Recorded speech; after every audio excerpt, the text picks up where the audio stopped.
बानू, गडावर पुन्हा आख्यानाला सुरुवात होणार आहे हे कळल्यावर तू किती आनंदी दिसत होतीस. जणू काही आता तुला तुझ्या आत्मज्ञानाचा मार्गच दिसू लागला असावा. बानू, मला खात्री आहे की ह्यामुळे तुला निश्चितच सहाय्य होणार आहे. आलास ना? हो, चला चला, लागलीच तयार व्हायला हवं. आख्यानाला निघायचं आहे. होय.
देवा,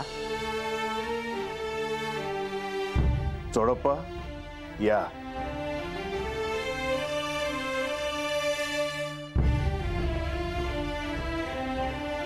देवा, तुम्ही बोलवलेस? होय. काय आज्ञा आहे देवा? आख्यानाला पुन्हा प्रारंभ होणार आहे. खरं का काय देवा? होय, आणि म्हणूनच तुम्हाला इथे बोलवलं आहे. चोडप्पा, या आख्यानासाठी तुम्हाला सिद्धता करायची आहे. देवा, गडावर लय दिसाने आख्यान होणार आहे बघा. या आख्यानामधनं आमासने काय बाई ठावं पडतं या. 4 चांगल्या गोष्टी कानावर पडत्यात. ह्याच्या मोहर बी असं काय बाई ठावं पडावं ह्याच्यातच आनंद आहे बघा. निश्चितच.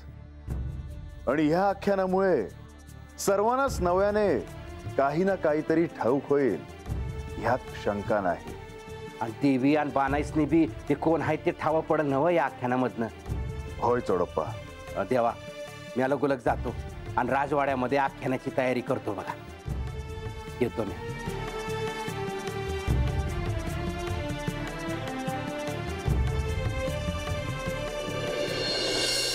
ए आय, अगं आवरलं का? चल की गडावर जायचं आहे.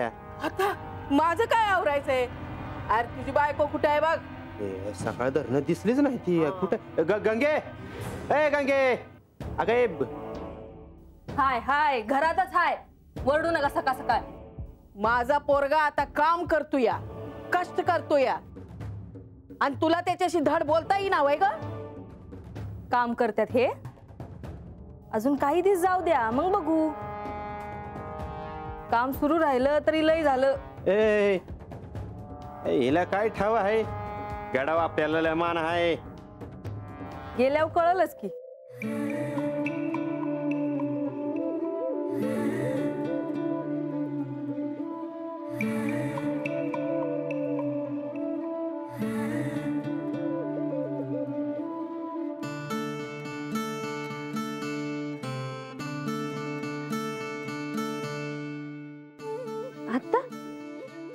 असं काय बघताय माझ्याकडं?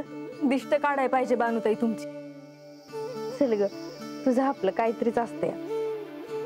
बरं चल, तुझीच वाट बघत होतो. चला चला, आख्यानाला उशीर नको व्हायला. चला समधी. चल. अरे थांबा, काय घाई काय? मला बानू संग बोलायचं आहे. काय झालं मावशी? बानू, आता पतूर जे झालं ते झालं, पण आता जर तुला कुणी काय बोललं तर ऐकून घ्यायचं काय काम नाही. उगा काहीतरी त्यांच्या मनात भरवू नका. तुला काय कळतंय का? गबास. बानू, म्या काय सांगते ध्यान देऊ नाही. म्हाळसा देवी तुला काय बाय बोलल्या तर ऐकायचं काय काम नाही. तर मावशी, अगं देवांनी तर माझी इच्छा पुरी केली आहे. मला आख्यान ऐकायचं होतं आणि आता आख्यान सुरू बी होत या. हा, एवढंच होऊन कस काय चालन? देवासनी सांग, मला तत सभेत मानाची जागा होई. बानुताई, तुम्ही ह्यांचं काय बी ऐकू नका. ह्यांचं ऐकाल आणि तंटा व्हायचा उगाच. ए गप्पा तू, समधीकडे बोलायच पाहिजे बाई तुला. मावशे, तू म्हणते आहेस ती खरं आहे. आजवर मी ह्याचा कधी विचारच नाही केला. पण आज आख्यानामध्ये गेल्यावर अगोदरच मी ह्याचा विषय काढणार आहे. बरोबर आहे. अगं तुझ्या भल्यासाठी सांगतोय आम्ही. चला चला, निघूया. चला चला चला.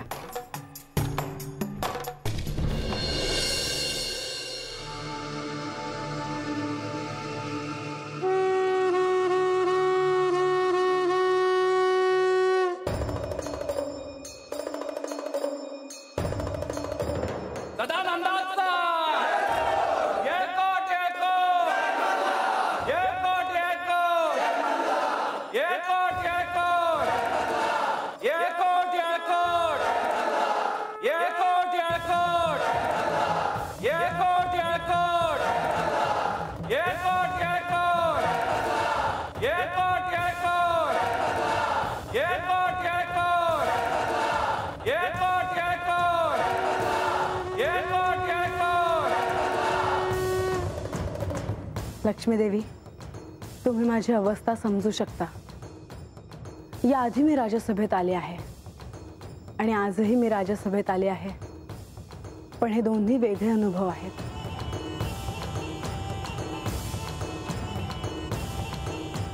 परंतु आपण घोषणा न करण्याचा जो निर्णय घेतला तो अतिशय योग्य आहे. आणि महत्त्वाचं म्हणजे मी सिंहासनावर बसणार आहे आणि आपण दोघे इथे बसणार आहात. हे मला पटलेलं नाही. याआधी याकडे माझं लक्ष गेलं नाही, पण आज मला हे प्रकर्षाने जाणवतं आहे. देवी, आपण ज्या भूमिकांमध्ये आहोत त्याप्रमाणे वागायला नको का?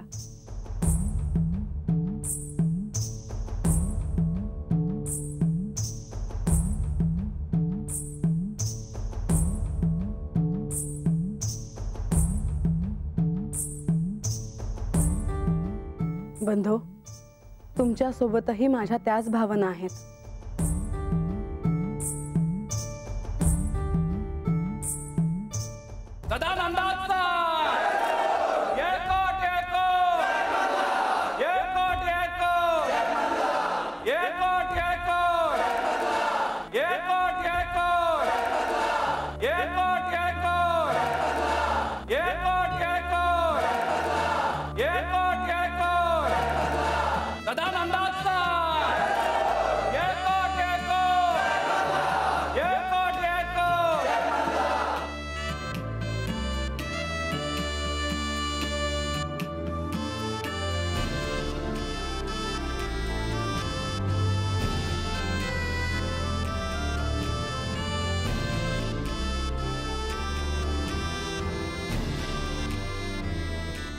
आज अनेक दिवसांनंतर गडावर राज्यसभेत आख्यान होत आहे.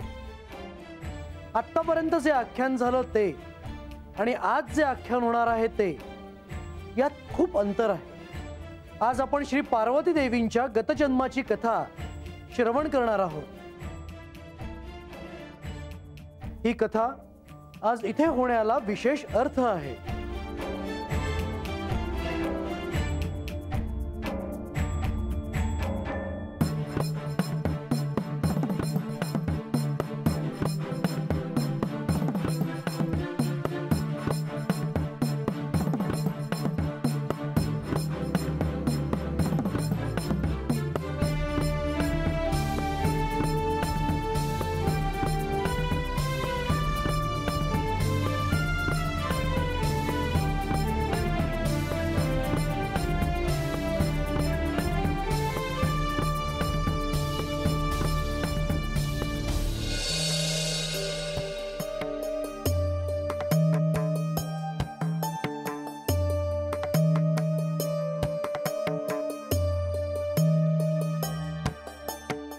आज आख्यान सुरू होण्या अगोदर मला जरा बोलायचं आहे जी. बानू बोल. देवा, ह्या अगोदर आख्यानामध्ये मला लांब बसाया सांगितलं होतं, पर म्या भी तुमची बायको आहे जी. मग असं का देवा, ह्या राजसभेमध्ये मला दुसरी जागा द्यावी जी.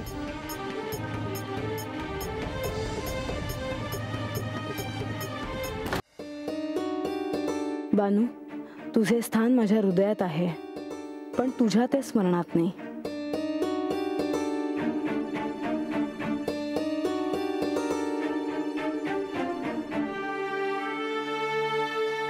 देवा, काय करायचं? नारायण नारायण.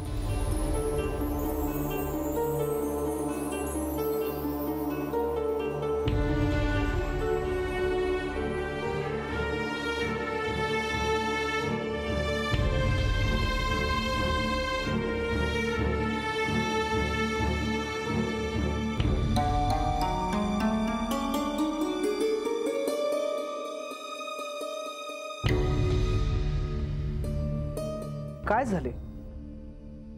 सर्वजण असे गप्प का आहेत? मी सांगते. मुनिवर, तुमच्या शिष्येला राजसभेत विशेष स्थान हवे आहे.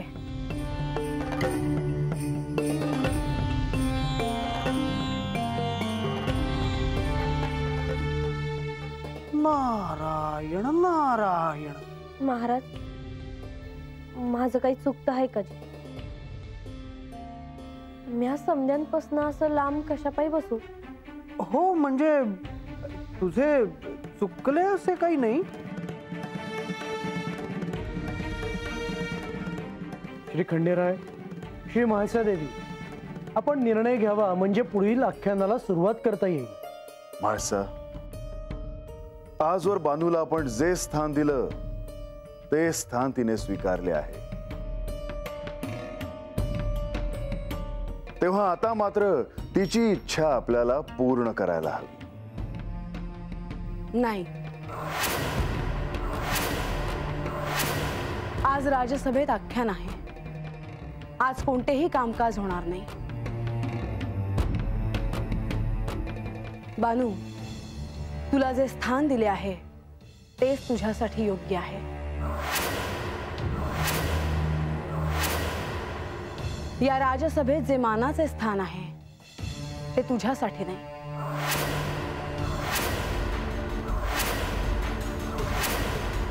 पर ह्यो माझ्यावर अन्याय आहे.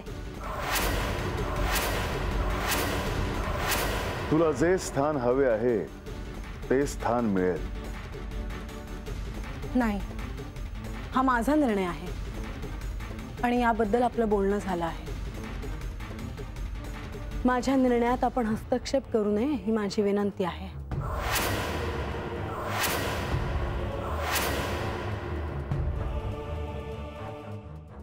परंतु म्हाळसा, तिला तिचे स्थान न देऊन तू काय साध्य करणार आहेस? मी तिच्या मीपणावर आघात करते आहे. तिच्यासाठी ते योग्य आहे. त्याशिवाय सत्याकडे तिचा प्रवास सुरू होणार नाही.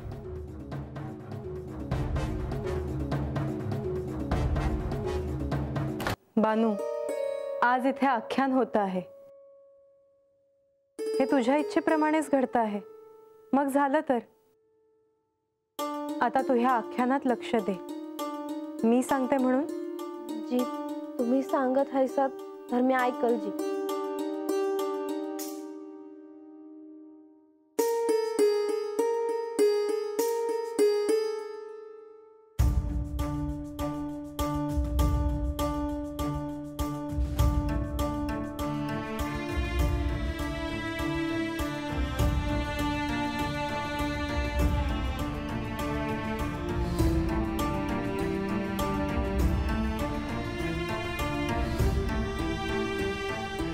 मुनिवर, आज विलंब झाला तेव्हा लवकरात लवकर आख्यानाला आरंभ करा. होय देवा, विलंब झाला त्याबद्दल क्षमा असावी. चला मुनिवर, शुभस्य शीघ्रम. महिम्नः पारन्ते परम विदुषो यद्य सदृशी स्तुतिर्ब्रह्मादीनामपि तदवसन्नास्त्वयि गिरः अथावाच्य सर्वस्वमति परिणामावधि गृह्णन् ममाप्येष स्तोत्रे हरनिरपवादः परिकरः.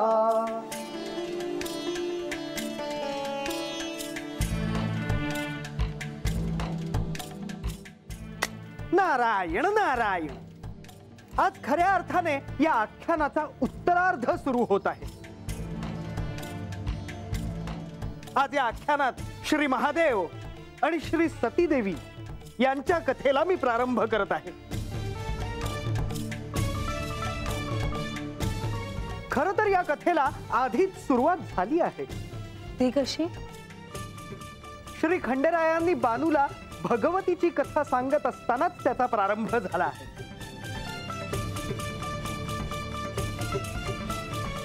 इथे उपस्थित सगळ्यांना त्याविषयी कळायला हवे आणि मलाही माहित असायला हवं की ती कथा काय आहे.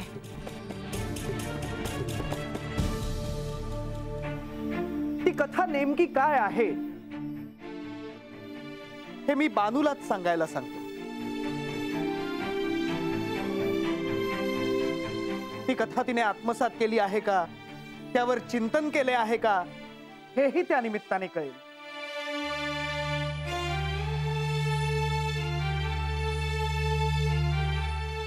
बानू, उभी राहा आणि ही कथा संक्षिप्त रूपाने सांग.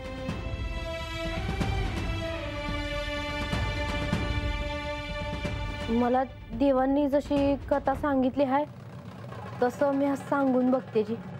बानू, तुझ्या जे स्मरणात आहे ते तू निसंकोचपणे सांग.